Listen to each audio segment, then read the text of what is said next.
This is the most scared I've ever been being an ER doctor. And it's not just because of me. It's because I have a wife and a 2-year-old and a 1-year-old at home. I don't want to expose them. People say it's our job. It's not our job, it's our duty, and it's what we signed up for. That's Dr. Scott Samlin. He's an emergency room doctor at Mount Sinai Hospital on the west side of Chicago. I deal with gunshots every day and trauma and crazy stuff, and this is the only thing that scares me. How many patients do you see on a daily basis that are suspected of being COVID positive? Over 60 to 70% every day. We keep hearing that young people are not as affected by this. Has that been your experience? You can tell that the 27-year-old I intubated last week who had no medical problems.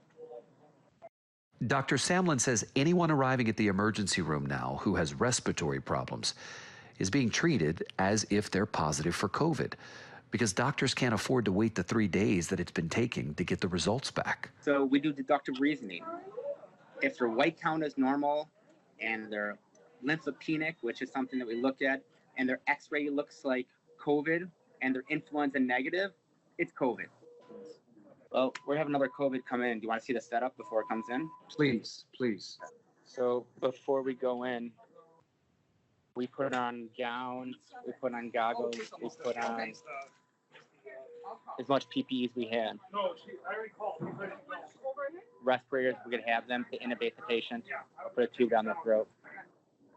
But this is becoming all too common. What? The box is right here. The physician protection box, as they call it, is something the doctors had made at a local plastic manufacturer to help them deal with the COVID crisis. This way I'm not in front of the patient's mouth. Protective gear is scarce here, Dr. Samlin says, especially masks. When you use them for a shift, we put them in a brown paper bag.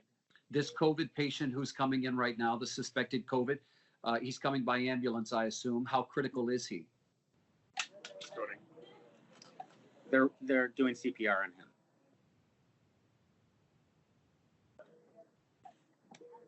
Yeah. These patients are dying alone, which is really sad. And that is because suspected COVID patients need to be isolated, says Dr. Chris Scudeller, who's using a respirator that he got from his previous job and a filter that his father, who works in construction, gave him. How you doing? Frustrated. There was the CDC said we could use bandanas as a form of protection for ourselves instead of masks. So I got one. I carry in my pocket. It's frustrating. It feels like the government let us down. How you doing? Thank you for asking. I'm not well. It's not a joke. I want people to stay home. This is the real deal. Are they still performing CPR? No, they're dead.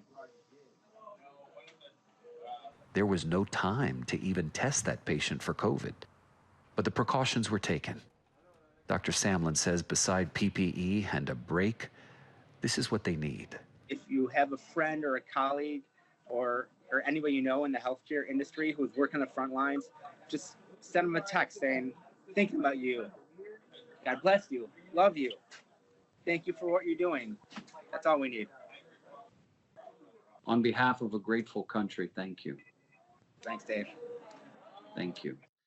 I did that interview with the doctor from my home here in New York City, as I myself am following our governor's order to stay at home.